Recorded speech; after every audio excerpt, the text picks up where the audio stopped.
All right, and we are back with another episode of the Julius Files. Are we keeping that on there? You know what? I mean, I don't even know. logo's the same, and I mean, I don't know that we're going to necessarily call this an off the rails because I mean, I got a couple topics floating in my head, but they weren't necessarily news No, you're related. bringing me in blind. Huh? That you're bringing me in blind. I mean, it's kind of go with it and see what actually comes out of it because I can handle that. my brain's been chewing on some things that I have been like trying to find a way to properly articulate my thoughts and feelings on it. And then I started thinking, well, is this really congruent with my platform in general? And I'm like, no, that when I start thinking about perspectives and principles of success in life and business and small business, I mean, this is like the average, well, all of us are kind of like peons in this bigger overall thing that is going on in the world. So I'm like, I just think any topic is up for being talked about because all of it is applicable from one to the other. I'm not real big about work-life balance. I really do go back to my business coach that, I mean, you got things that you do that you get paid to do and things that you do that you don't get paid to do. And be an adult, find your work-life balance in the middle of that. Swinging pendulum. Yes, it is. Too many things. I mean, even just so many pieces of life. Unions. That's where I think that the pendulum has swung too far in one direction and too far in another direction. I mean, the creation of unions were good because the pendulum was swung too far in the direction of abuse. And then there was a time where the unions got too much power and they had too much influence, and they literally were stifling growth and the ability to compete in the world market. And it's, I think everything in life is the pendulum swinging back and forth. And I'm saying all of that because we've touched on it, but there is a pendulum that is swinging right now that like I've had very conflicting feelings, and generally it's around female empowerment. And where I have been having a problem trying to reconcile this is that, I mean, we have more women in this organization and we have more female leaders in this organization than we do males. I don't have any problem with female. Quite literally, it's just me and you. Well, I mean, I don't want to exclude Brian. I don't want to exclude Antonio. But when you look at the overall organization, we're like easily 70-30. We're definitely female heavy. But what I'm getting at is that I think there has been, in the quest for female empowerment, somebody somewhere has decided that in order to have female empowerment, you have to tear down masculinity. And I completely disagree with that. Like, I like, it's not even a toleration where I'm like, no, I don't think that they're mutually exclusive. I think that I should be able to, and when I say be able to, I know myself to be an enabler, but I think in a good way. I'm not going to enable somebody to do stupid, bad shit. But when I find a woman that is a very strong-minded woman and she has a desire for that empowerment, like, I will enable that. But what I won't do is allow for the bullshit about toxic masculinity, because much like everything, like, if you're going to enable female empowerment, well, then there's going to be good and bad that comes from that. And in order to move in a progression that you feel strongly about and you feel right about, you're going to take the good and the bad that comes with that. Same thing with masculinity. There is nothing wrong with masculinity, because I look out into this country and I look out into the world and I'm like, masculinity built this world. And so empowering females, there's nothing wrong with that. Calling masculinity toxic masculinity and trying to tear down and discouraging masculinity and encouraging beta male programming and telling a boy that is supposed to be growing up into a man that it's okay to not be masculine, I think is wrong. I think it sends the wrong message.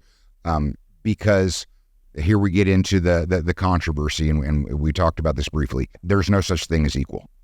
If we are equal, we are equal humans. Like in humanity, and I'm talking about men and women. I'm not talking about color. So I don't want to hear like, I don't care what color of skin you are. That is just a ridiculous conversation that I refuse to engage in.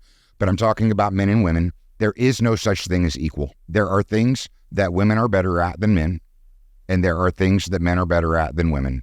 And at the end of the day, I would argue that to the world as a whole, women are more valuable than men.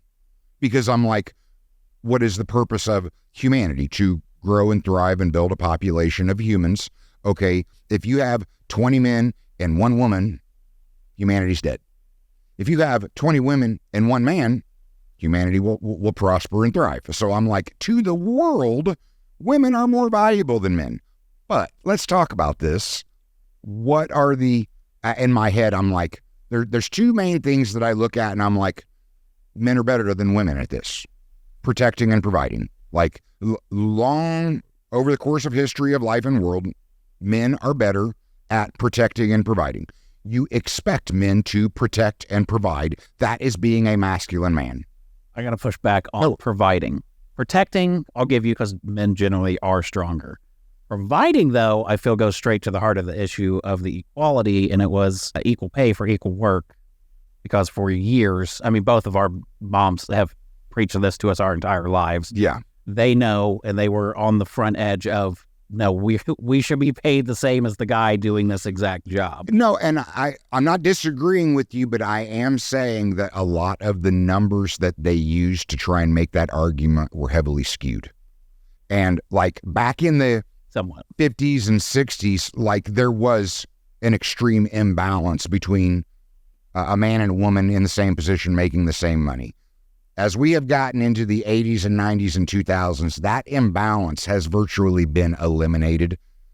It's getting close. I would argue virtually eliminated. I don't think that I think that it is so close that the argument is not worth taking on, or it doesn't hold water, because I'm like, you want to make a drastic improvement in something. You argue, okay, there's no point going after something where you're talking about minuscule percentages, because if we are living in a free country, there has to be a certain amount of latitude of employers. And if you are performing well and you don't think that your employer is compensating you as a female to the male counterpart, there is another employer, such as myself, that I'm going to see you and be like, no, I will highly compensate you because I'm more preferable to bringing on your skills and talents as a woman and paying you equal or greater to a male. We're getting there. I mean, I think we're definitely within, assume 5 to 10%. And that's what I'm saying. Such a small amount, because then we go the other direction. I'm like, women, and I wanted to, because I'm like, I don't want to say women are better than men at serving, because then somebody's going to be like, oh, you want to go back to the 50s and 60s and women are just supposed to serve. Well, I mean, I think we're a little bit better in some ways, but and that's where we get back into there's nothing wrong with women embracing their femininity. And I think that in the quest to empower women, those women that want to be empowered and want to be stronger and want to be more dominant in a relationship, they are missing the boat by trying to tell other women that you're wrong for wanting to be feminine in a relationship in general, because the 2 things that I think women do better than men is in nurturing and empathy. And both of them have a lot to do with feeling, and that's emotional IQ. And I think women are better than that. And so when I say we're not equal, well, if you're talking about nurturing, we're not equal. Women are superior at nurturing than men are traditionally. Same thing. Yeah, I would assume that is correct. Yeah. Same thing with empathy. And I'm saying that because women automatically lead with feelings, and empathy is a feeling. So traditionally, and let's be clear, I'm making by and large statements. I mean, that's what I'm saying. Is that you're obviously going to have your one-off. You're going to have 10 of these women going, what the hell is he talking about? And I'm like, slam him through the table. Exactly. Well, and we got a couple of them in our group so I don't want to take that away from them, but I'm sitting there going, I'm making a by and large statement. I'm not talking to you 10. I'm talking to the other 90 that women are better in this area. And if you are truly embracing your femininity, then you are going to look towards masculine men that protect and provide, and you are going to expect them to be men and protect and provide. And then when you start talking about the equality of a relationship, I remember where I was talking about, I was in a Facebook chat with this guy, and he was talking about goals, and I was like, I don't like the word goals. I prefer targets. And he was like, without goals, you're a rudderless ship. And I was like, dude, we're using the same terminology. We're actually talking about the same thing. I just don't like the word goals because generally either the goal is way out of your reach and you're never going to hit it, or the goal is so simple you're not setting good goals for yourself, and easy goals to hit are like you're not being realistic with your capabilities and your expectations for what you can achieve. I prefer targets. But it wasn't about that. It was about the rudderless ship. If there is equality in a relationship, and a relationship is a 50-50, you have a rudderless ship. You have to have a 51-49, meaning there is no equality, not in an actually equal. In a relationship, there is a dominant. There is one person that has to, in the end, make a decision. Now, I'm not saying in this day and age that that person isn't, in fact, the female. I'm saying by and large, it is still male, and there in the equality, there is balance, but there is not actually equal. So you want a hard and defined, one person is definitely the leader of the couple. Mm-hmm. Well, instead of it varies back and forth. Here's the thing, and that's where I say this comes down to perspective, because I'm speaking from my perspective. I am not going to be in a relationship, in an intimate relationship with a woman where I cede control or that I am not the leader of the relationship. I'm just talking about me. I know myself to be headstrong, masculine man. I know myself to be heavily accountable. The big thing that I was raised from my father was like, grow up and be a man, handle your responsibilities. I know myself to be a leader in general, and in a relationship with another woman, I know that I'm going to be the leader of the relationship. Am I going to allow a power struggle? No, I'm not. That's not that there's too much back and forth there, and that's not like I want a good relationship with a woman. I want to be able to talk through things and allow myself to be influenced by a woman. But ultimately, I'm going to make the decisions in the overall relationship as a whole. And I want a woman that is like, yes, that is what I want too. I'm not going to have a great relationship with a woman that's like, no, there's going to be a power struggle and I'm going to fight you for control every step of the way. That does not sound like a fruitful relationship to me. And I mean, everybody's built. It is. I just think by and large that women that embrace their femininity are like, no, I want to be with a man that wants control and wants ultimate decision making. I think a woman that is in her femininity understands I have his ear and I have the ability to have pillow talk. I have the ability to influence his decisions. I think that woman is also going to be I have the ability to bring concerns to him, and he's such a strong man, he's going to be willing to hear my concerns, and he's going to take it in when he does finally make the final decision. But I want a woman that it's like, we are in a relationship, and I'm taking their thoughts, wants, and feelings into consideration, but I don't want to be responsible for making the final decision. I want a man that is comfortable making those decisions, and I know he's going to handle shit. I can already just see the comments coming from.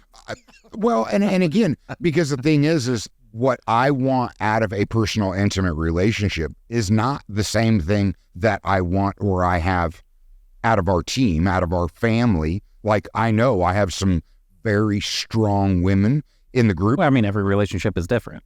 And that's the thing right there. But the dichotomy here is that I don't want to use names because I don't want to call any one person out, but I'm thinking of a couple women on our team that are going to be, is he talking about me? And all I can say is, but I mean, across the board, because I've had this conversation with a couple women and I'm like, you know what, if the shoe fits. The problem today is that these empowered, very strong women I think, have unrealistic expectations about what they're going to find in a man, because a very strong, empowered woman is like, I want a 1% man.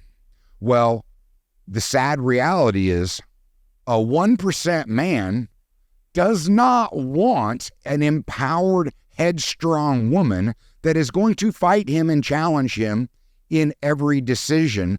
A 1% man is going to be like... That goes the same way with you in reverse, though. What do you mean? Finding you want somebody who would be more submissive than in control. Mm-hmm. And I feel like that is slimmer now than at any point other than obviously before. And here's where we get into that. You're right. It is in America. And it's all in the messaging. And I'm sitting there going, I see a lot of these women that are coming up and they're like, ultimately they want to be taken care of. But yet they also want to be like, if I'm going to be with the man, he's going to be this, and he's going to be this, and he's going to be this, and he's going to be this. And I'm like, if you want to be taken care of, you're not going to dictate all of these things to a man, because a man that's going to take care of you is going to be sitting here going, I'm not going to take all of these dictations. If you want to talk to me, if you want to express your feelings to me, I'm willing to listen because I have feelings for you. I value the relationship. I want you to have a voice. I want to have input, but you're not going to tell a masculine man how he is going to be. You have the ability to influence him. You do not have the ability to dictate to him. Control. Yes, because that man is going to be like, no, I'm not dealing with that.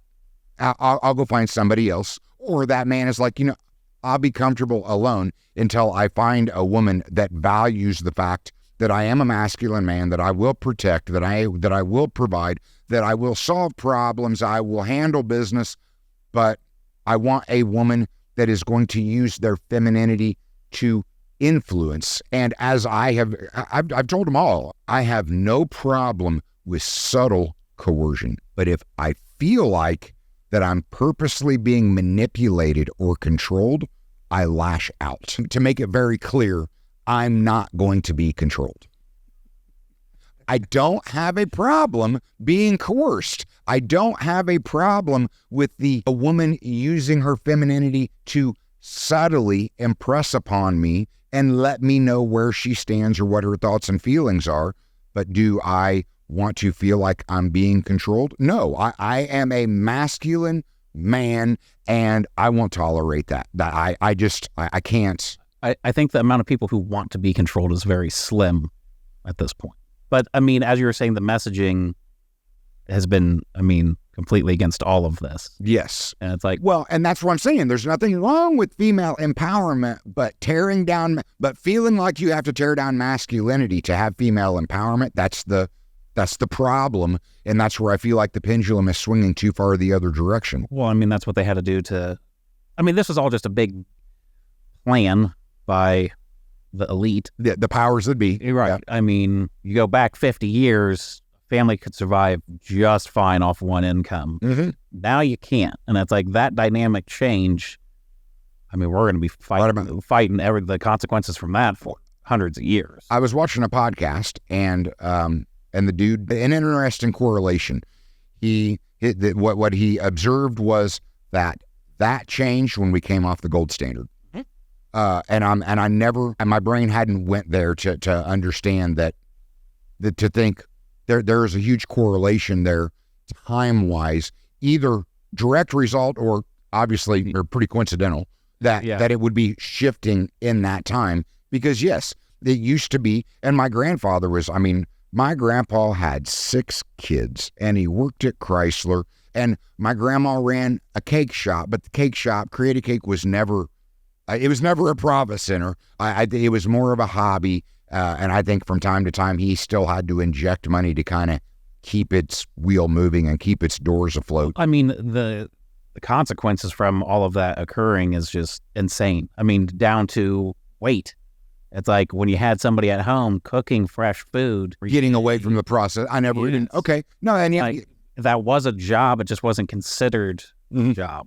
No, and there we go right there. Because the thing is when we sit here and talk about this, when Marcia and I were married, it was agreed upon at the early years that her job was to raise the kids. And when I say it like that, I'm not being negative in any way, shape, or form. That's what she wanted. And me being as a more traditional conservative man, that's what I wanted up until the point that the kids went to school. Now, coincidentally, when the kids started in school, Connor got sick. And that changed everything. Right. Yeah. But the point being, as it would, it truly is a job, and I don't think people value it enough. And I believe that, I mean, they say it's a homemaker. And again, I never tied the correlation to, you know what, obesity is a huge thing. A lot of that is directly tied to processed food. And yes, when you were a homemaker going out and buying raw ingredients and literally making food at home. Taking care of a garden. Yes. I don't know your grandparents, but I assume they probably had a garden. I honestly, the thing is, I think my grandpa, I don't know that grandma, I think grandpa was more of as a hobby. That was kind of his little hobby. He used it to cook. Oh, well, no, absolutely. Right. But I'm saying because I mean, Marcia she wanted a garden. I'm like, but in their dynamic, it wasn't that my grandma wanted a garden or to go work in a garden. That was a hobby for my grandpa. He wanted to work. Yeah. Well, and then we get that's because again, I think that's something else that we've gotten away from. Work builds character, and I think that people should not be poo-pooing the word work. There's nothing wrong with the word work. I think that you should fall in love with working, specifically because I'm trying to exaggerate to say, don't make the word work a negative thing. You have to work for what you want. That in everything. Well, and you know, I mean, maybe it started to dwindle in your generation, and it has only gotten worse in the generations to come. I understood it. I know my parents and grandparents understood it. Here's an interesting concept. Delayed gratification. Like, you have to work for it. If there is no delay in the gratification, likelihood is it's not truly worth what you actually, I mean. There's some simple tasks you can get done that you get instant gratification. Painting something, cutting the grass takes 30 minutes, whatever you're looking like. But it's still 30 minutes, and there is still work that you do have to perform to be able to look out at that grass and be like, I did something. Right. So part of because it does come into the processed foods and the refined sugars. I went over to a friend of mine's, and his girlfriend was like, I found some really good strawberries, and I try and stay away from sugar across the board. And then what most people don't realize is I'm like, you eat a cracker. It's your body, that's sugar. Like, right. Carbs are sugar, and most people don't actually get that. So, I mean, if you truly, your body does not need sugar. Your body needs proteins, and if you stay away from sugar, if you eat proteins and fats, your body will operate just fine. But you do not need sugar. And generally speaking, sugar leads to inflammation, and inflammation is what leads to death. The point is, stay away from sugar. Fruit is sugar. It's the most natural sugar. So if you're going to have sugar, eating natural fruits is not a bad thing. So she shows me this beautiful thing of strawberries, and I'm like, oh shit, those actually do look like really good strawberries. And she goes about cutting them up, and she gets this bowl of fruit, and I'm like, okay, these are really good strawberries. I'm going to treat myself. I'm going to have some strawberries. And right before she hands me the bowl, she pulls a bag of freaking sugar out of the cabinet, sticks her hand in the bag, gets a whole handful of sugar, and sprinkles it all over the fruit and mixes it up. And I'm like, you just fucked up a perfectly good bowl of fruit. Like, I will no longer eat it now. I want nothing to do with fruit. The candy. Exactly right. And I'm like, I'll pour some chocolate on it. I literally, she was shocked that I'm like, no, I now want nothing to do with it. You just screwed up a perfectly good bowl of fruit that I am now rejecting. Get that shit away from me. Because it's like, no, I drink unsweet iced tea. And I do like my coffee pink. I use sweet and low. Because a packet or two is sweet and low, it's not necessarily that it makes it sweet, but it does alter the flavor a little bit. And I know that sugar alternatives are, generally speaking, just as bad as sugar, but it's not as bad as sugar, and I'll take the alternative. Research, and then it somehow gets worse. Well, and then that's where, because the thing is I'm like, I don't believe in eliminating bad habits. I believe in finding good habits and replacing. Like, because if you eliminate a bad habit, whatever it is you're doing, that's consuming a time or an action. So it's like replace. If you're going to get rid of a bad habit, bring in a good habit. Well, ladies and gentlemen, I have one bad habit. I am a smoker. And I know that it's a bad habit, and I know that it's unhealthy, but yet I work out pretty regularly. I take vitamins and minerals. I take some protein supplements, not a lot of them because I'm not trying to get jacked and be a muscle freak, but I'm like, it's important to keep up your protein intake. But when I get people that are like, oh, you're a smoker, I'm like, yeah, and you're a sugar eater. I mean, sorry, I'm not sorry. I understand that I have a bad habit, but looking at me like I'm a bad person because I'm a smoker, and I'm like, you know what? My lungs might be pissed at me, but your gut is pissed at you. I don't. People's issue with smoking is usually the smell of the smoke. Well, but and we come into that. There is such thing as a respectful smoker. Like, if my smoking bothers you, I'll step 8 foot away. I mean, I'm not trying to be. What's the minimum distance? Yeah, I'm not trying to be a disrespectful smoker. And I mean, if it turns into a breath thing, I mean, I keep them little Listerine tabs around. I mean, I try and have. Nothing covers it up. I mean, from being a smoker to now a vapor, I know, still bad. Yeah, because I refuse to believe it to be anywhere near. When this dude smokes, I'm like, dude, that smells like candy or cookies. And he's like, yep, grandma's cookies. And I'm like, you freaking, I can't, I'm sorry. So yes. While I understand what you're saying, I'm still sitting there going, if somebody is going to look at me and they're going to judge me and they're going to gloss over it doesn't matter what type of relationship. If they're going to gloss over everything that I bring to the table, and I know I bring a lot to the table because I'm a smoker, I'm going to be like, you're probably too shallow for us to have a good, productive relationship anyway.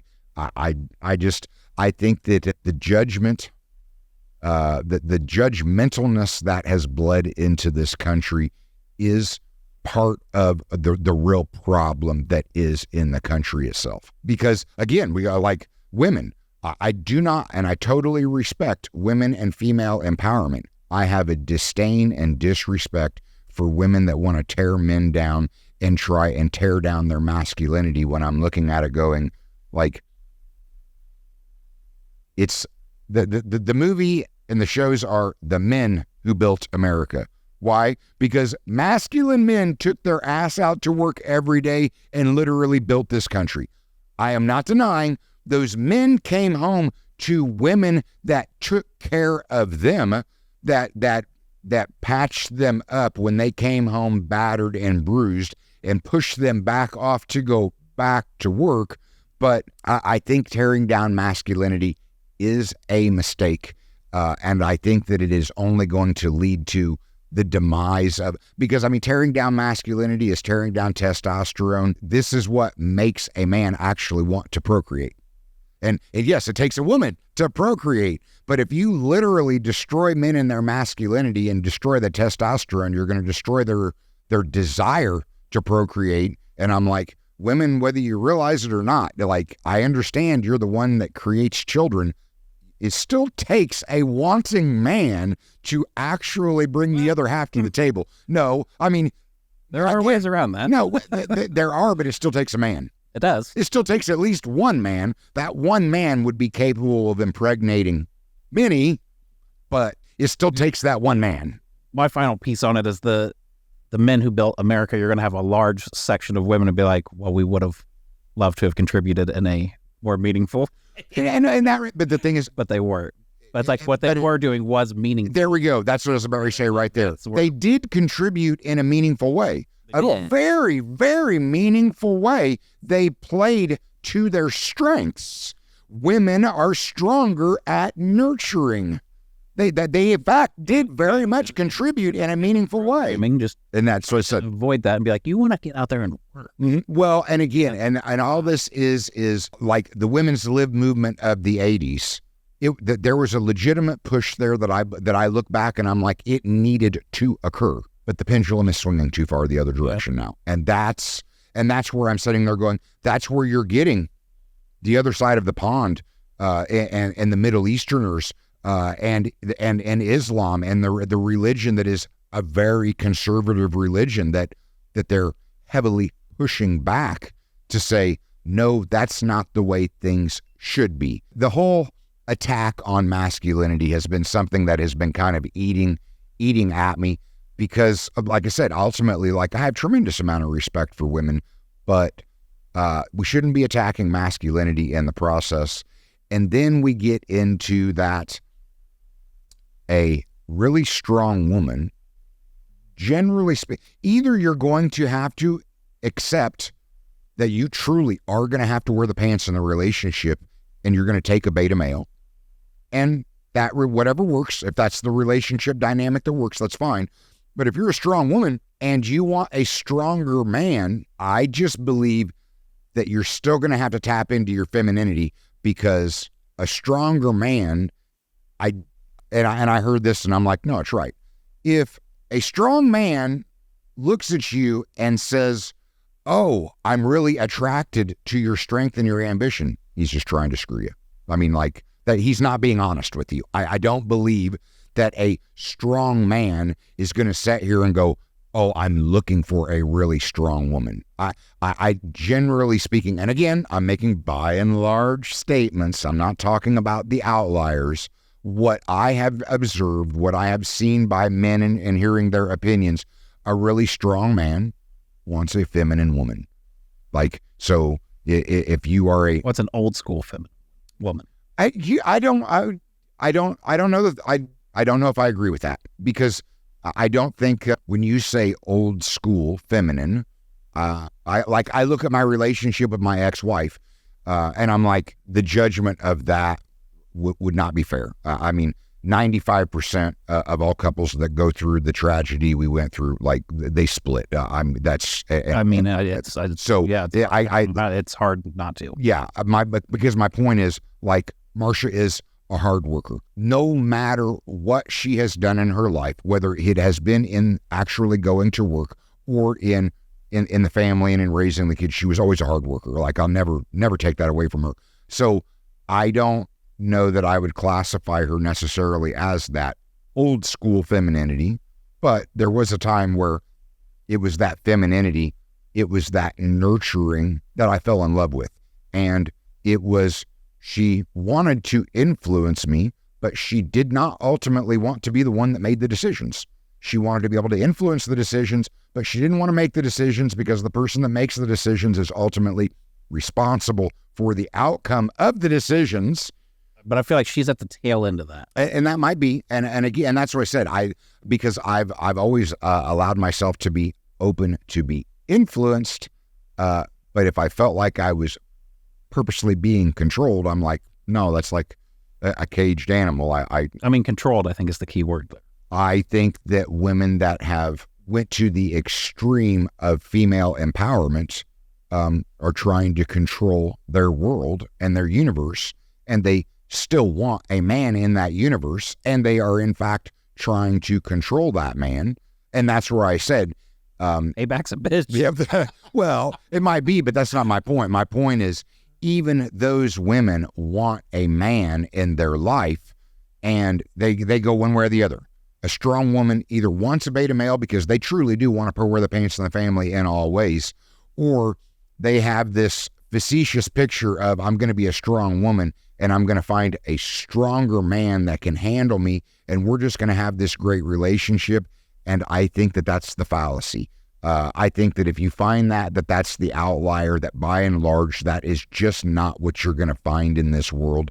Because if you find a very strong, ambitious man, he is more looking for a feminine woman. Then you have those outliers that are those rare power couples that they are both equally strong, and in business, they are able to accomplish more than the average individual or more than the average couple. So they're built to move forward in a specific direction better than they're together than separate. Yes, better than their competition in general. But that's just not by and large. That's the outlier. And so when you look at the nation as a whole, I'm like, that sadly, half the nation doesn't want to work. They want to be taken care of by the other half of the nation. It might be slightly exaggerated. It is slightly exaggerated, but I mean, Trish sent me an article where they literally showed men at age of 25, and then they showed how the statistics went all the way up into your 35, 45-year working years, that in the last 20 years,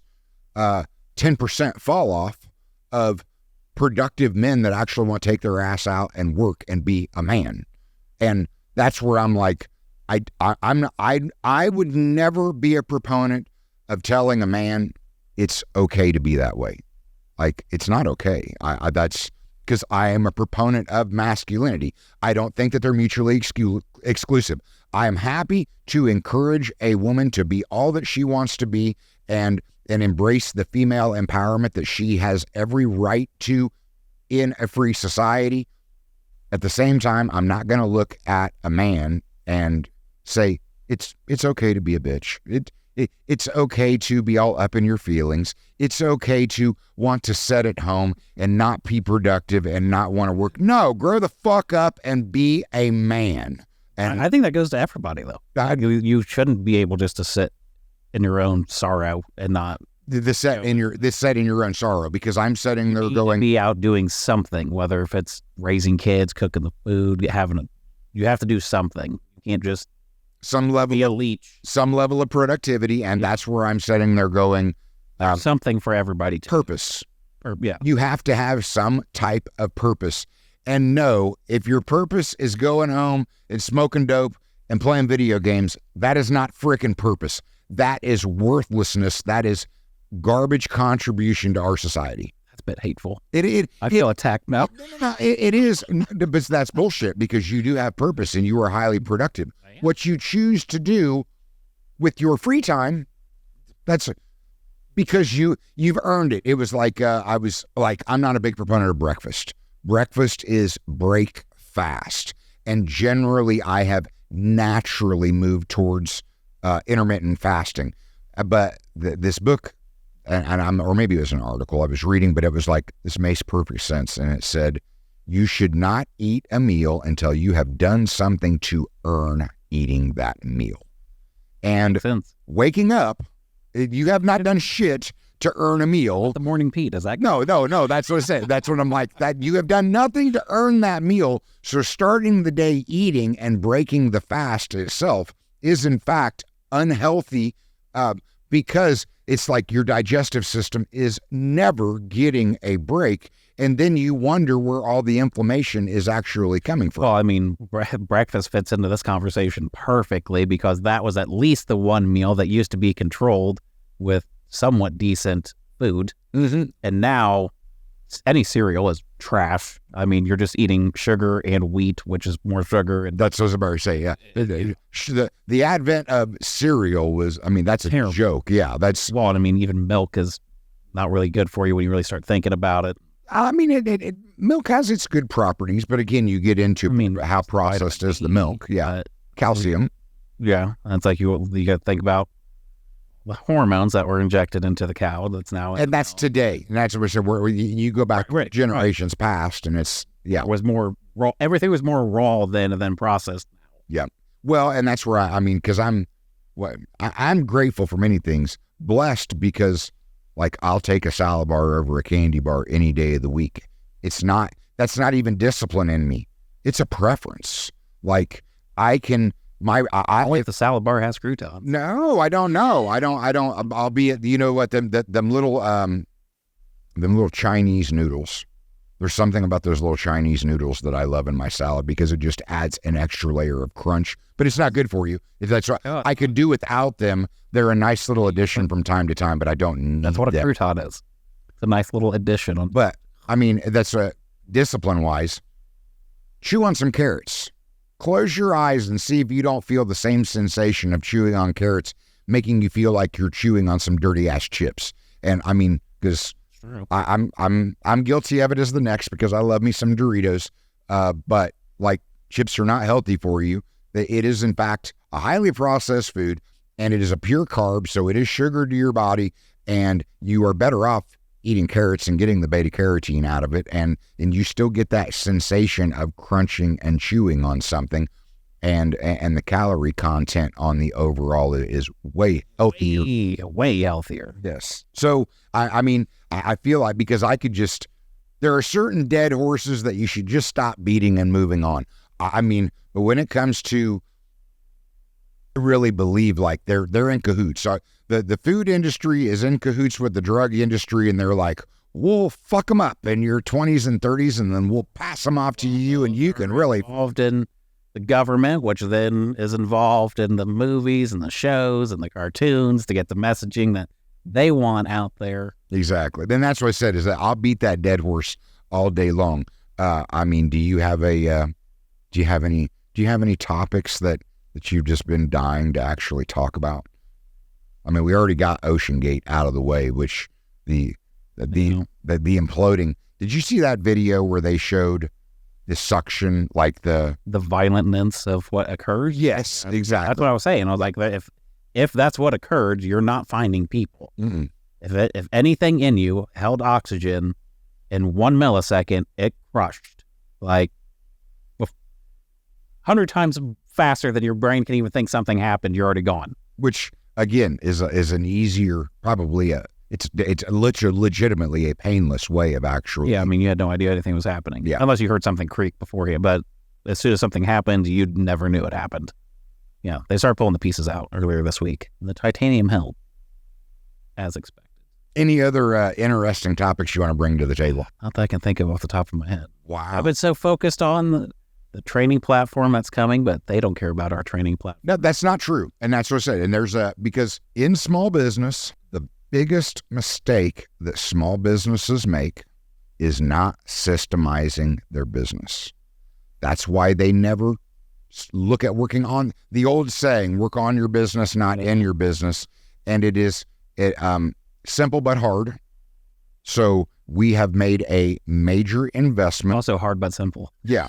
Well, but I mean, my thing, small business struggles to compete with big business. Big business does not do anything different than small business. It's real simple. You develop a product or service, you offer it, you secure a customer, you secure an order, you fulfill that customer, you treat them well, they come back and repeat order from you. Rinse and repeat. It really is but it is that big business refines and builds systems and processes to ensure consistency, because once you transact with somebody one time, you have developed an expectation. When they come back around to transact with you the second time, if your transaction process is not systemized, the likelihood is that you're going to show consistency and produce the exact same result that you produced the first time is slim. And that's the difference between small business and big business. The process is simple, but big business has written systems, protocols, procedures, processes to ensure that once they establish an expectation, that they consistently reproduce that expectation. And small business never develops those systems. And so they have a higher churn of customers and employees, because ultimately what most employees won't tell you is they want to come in and be told exactly what the expectation is. And they come in and they produce that expectation. Then they come in the next day and they know what the expectation is and they reproduce that expectation. That is part of the job and the grind. But no employee wants to come in and produce, and then tomorrow that expectation changes. And then the next day, that expectation changes. And then the next day, like, they're sitting there going, would you just frickin' tell me what you want and I'll produce and continue to reproduce it. And it is the systemizing for the employee and for the customer. So we are in our 4th generation of reiteration of our training program, because, after I screwed it all up and damn near burned it all down, I realized I had no systems in place. I did not have a training procedure in place. I did not have a way of everybody hearing the same thing out of my mouth. I trained somebody, and then that trainer trained somebody, and then we had turnover, and then there was lost in translation, and then I would see the numbers with the customer start to slip, and then I would come in and I would train a new trainer, and I realized if I created a training program where everybody heard the same thing out of my mouth, there was at least the same starting point. There was not lost in translation, and we are now in our 4th iteration of everybody coming in and hearing the exact same protocols. And we are I've already made the investment, but it is a very sizable investment in an online training platform. And you can be cheap about it. We were cheap about it. We were. It started off with using a phone and uploading it onto YouTube and just making them unlisted videos. Over time, those videos evolved into taking it to paper, and it evolved into written test questions, and then redoing the training videos and iterations of redoing the written and redoing the recipes and redoing the tests and adding to, but redoing the training guides that go to the videos that go to making the products. Yeah. And every single one of those iterations has gotten our consistency and our ability to run somebody through the training program and with a certain level of competency and comprehension faster. But it all started with developing a system, and too many small businesses do not ever develop systems. They run it dependent off people, and then the small business owner inevitably gets frustrated because sooner or later people will let you down. Systems won't let you down. Generally speaking, I'm sorry, what was it you said? What is it people usually do? Yes. I heard somebody say that, one of the biggest mistakes of people is having expectations of people. If you develop a system and your expectation is that a person comes in and learns a system and operates and executes a system, if they can't do that, then you get them out and you go find somebody else that can learn a system and execute a system, and you will find that most people are capable of learning and executing a system, so you become systems dependent, not people dependent. And so many small businesses, they don't see the value. They see the time that they would have to invest in it, and they can't see the value. And I'm sitting there going, you cannot scale on any level without these systems. You can't get out of working in your business if you don't have a system. And I'm like, no truer words. That's like, if you want to be there every single day, you don't need a system. Yep. If you want to live there, if you want to live in it, and somebody will be like today in that phase of, oh, that's not true. I've been breaking away. And I'm telling you, sooner or later, your business is about ready to go to shit, because if you have no systems, you don't know what's going on inside of your business. And obviously, you have high expectations placed on other people. And sooner or later, those people are going to let you down. And you're going to have to come in and fix and clean up what was broken and destroyed because you tried to walk away from your business without having any operating systems. Everybody, us, anybody who's watching, like, they've been to restaurants and it's good. But then there's a couple times it's bad. Mm-hmm. And once you get a couple of those bad in a row, we're going to wait. We're going to wait a little bit before we go back there. And it's like, that's usually what it comes down to is, oh, that was the week the owner or the main manager was gone and everybody's in there just kind of figuring it out. And you know what? If you're good to your people, you're going to have some good people that really will try and figure it out. But that is not a sustainable system for keeping the duration. Well, because it's like, I think that the fallacy, people think, oh, I'm going to go into business and I'm going to cash out. I'm just here to tell you, you can go on the news and you hear about all of these deals. These deals are for big business, small business. If you're cashing out, you're just trying to walk away. You're not actually cashing out. You're just getting out. Yes.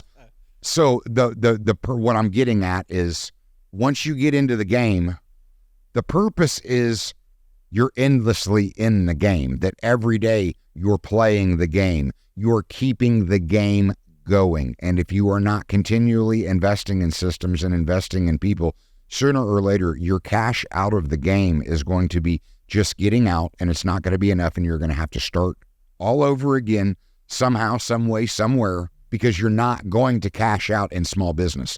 Like the people, I can remember when we did our first $1 million, and I stupidly thought that I had like built something of value, and then I look back and I'm like, no. Yeah, I might have done $1 million. Yeah, exactly. I might have done $1 million in revenue, but like because every business owner thinks their business is worth way more than what their business is actually worth. And I'm here to tell you, just because you bust $1 million in revenue, if you were to actually seriously go to somebody and try and shop your business, $50K, maybe. I mean, somebody might tell you 100, but when they dig into the due diligence, they're going to find ways to $50K. Yeah, that's what I said. Like, you might find somebody that's like, oh, you did $1 million, I'll give you 100. But in the process of due diligence, they're going to find ways of, no, you're not getting 100. And I'm like, if you build up a business to do $1 million in revenue, you have a real opportunity to really grow and scale something. Even if you could walk away for 100, I'm like, is that like, what are you going to do with 100? Because I'm here to tell you, I worked at Chrysler for 14 years and I left. I walked away for a $100,000 check. Well, after tax, I believe the check was actually like $67,000. Yeah, you just about that. Yeah, like where's that going to get you? It's really not going to get you too far down the road. So if you can actually figure out how to scale a business from nothing to $1 million, you've got something worth developing and building and growing. But the likelihood that you're ever going to cash out for retirement dollars, slim to none.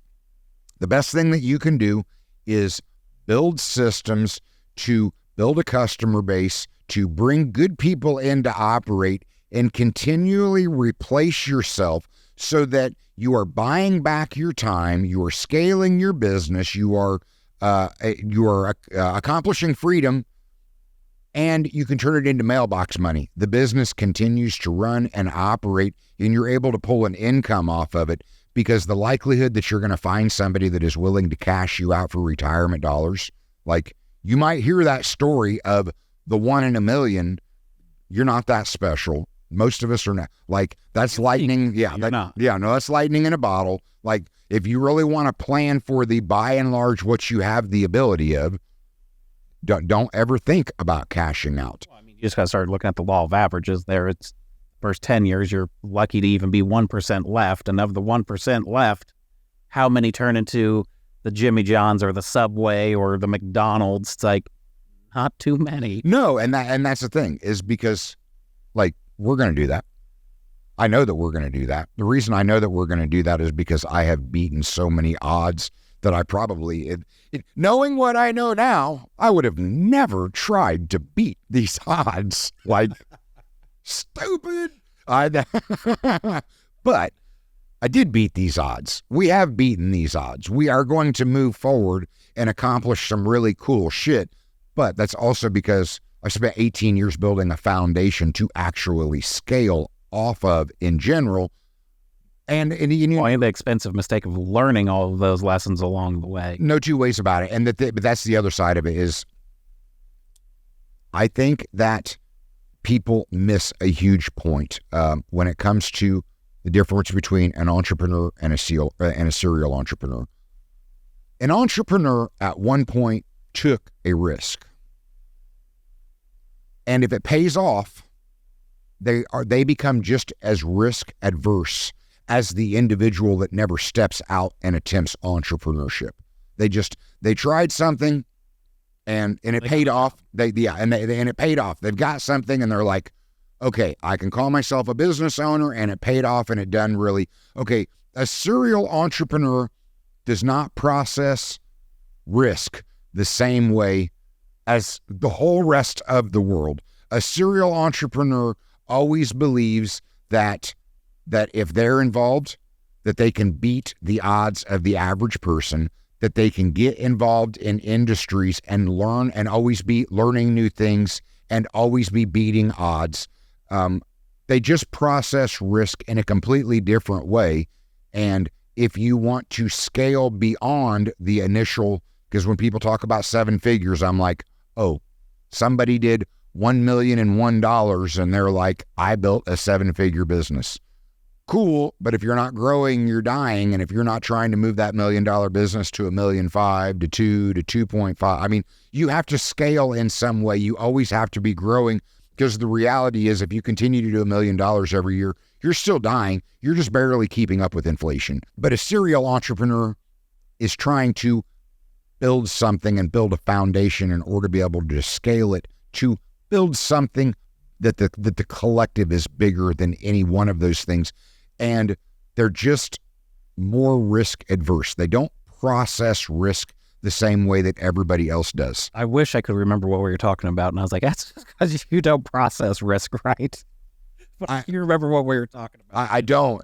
Because the thing is, because I know myself to be a serial entrepreneur, and I also have spotted that is also how I am capable of being my own worst enemy. Like, we are all capable of being our own worst enemy in many different ways.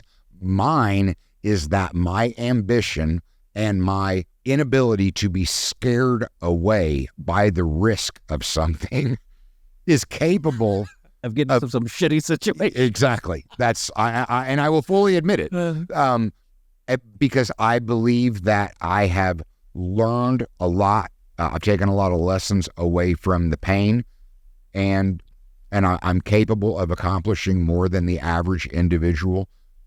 But then we get into I don't believe that I know maybe I shouldn't say that. In the last 5 to 10 years, I don't believe that I've bitten off more than I can chew, but I know that there have been several times that I've bitten something off and been like, God damn it, I don't want to chew this, but I've already bit it off. So now I've got to chew this because I've already made the investment and I'm not going to fail. And I know that I know how to do this, but I really wish that I hadn't taken this bite. And that's on the verge of choking, you bit so much. Yeah, exactly. I'm going to chew my way through. But so again, I'm like, we are capable of being our own worst enemies in many different ways. I will let myself see the potential of what somebody else is missing. And I know that it can be done. And so I'm like, okay, let's just go bite it off. And much like, I've always just jumped in with both feet.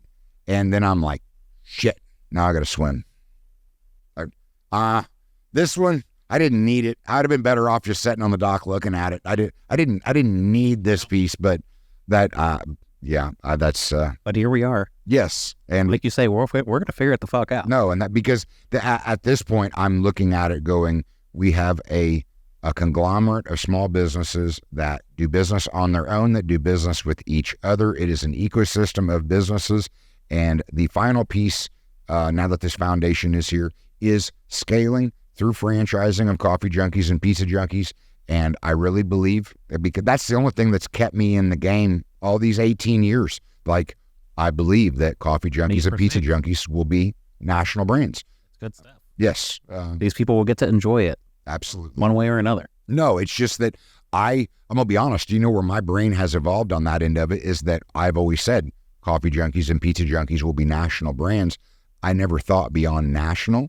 And my brain, just due to research and listening to different podcasts and seeing different individuals, that I'm like, I could totally, because I see expats migrating out of America, and I'm like, okay, we could have a Coffee Junkies and Pizza Junkies in Dubai. I mean, we are capable of, through franchising, expanding beyond America. Like, so. Yeah, I mean, Canada would be your first easiest potential. I mean, Canada, Great Britain, I get it. That's what I mean. I'm like more of a English. The Canadians would love it. They'd probably come up with some really good, interesting pizza. Oh, we definitely give Tim Horton a run for their money. That's came here, then just immediately left. Yeah, that's should have taken that building.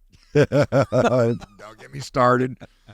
But another thing that we almost bit off. Okay.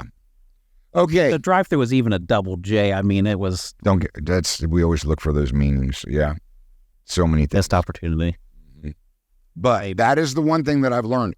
As an entrepreneur, I'm telling you, opportunities are dime a dozen. So if you walk away from an opportunity, don't beat yourself up about it. There will always be another opportunity just around the corner. That is one of the beautiful things about America. Like, opportunities are endless. So if you walk away from an opportunity or you miss an opportunity, do not lose any sleep over it, because there will always be another opportunity just around the bend. Yeah. One, it goes back to people just staying at home doing nothing. It's like anybody can get out there and make it. You just have to get out there and make it. Work. Yeah. It takes work. You work through your problems, but shit, and I didn't get it from just people handing it to me. You worked. Exactly. And I'm a big guy. Mm-hmm. Big guys can work too.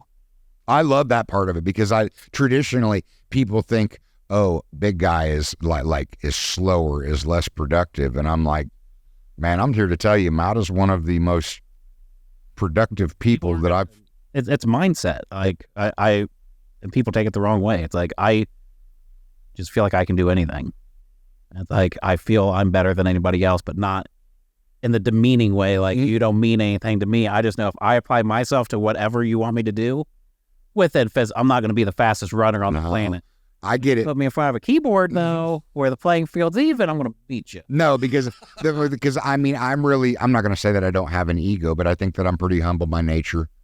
I try and keep it in check. So I try and keep Matt in check when it comes to his ego, because he is confident. He's got a big head. I'm like, let's not swell that head too much. But yes, that's I want to surround myself with people that think that they are capable of accomplishing and achieving and producing above average results. And you are a prime example of that. What I'm getting at is that as this podcast evolves, I plan on bringing more experts to the table in business, so that everybody can hear their stories and find out the truth about entrepreneurship. And the truth is, it's hard AF. Like, this is not for the faint of heart. And if you do not thrive in problem solving and responsibility, you should not be an entrepreneur.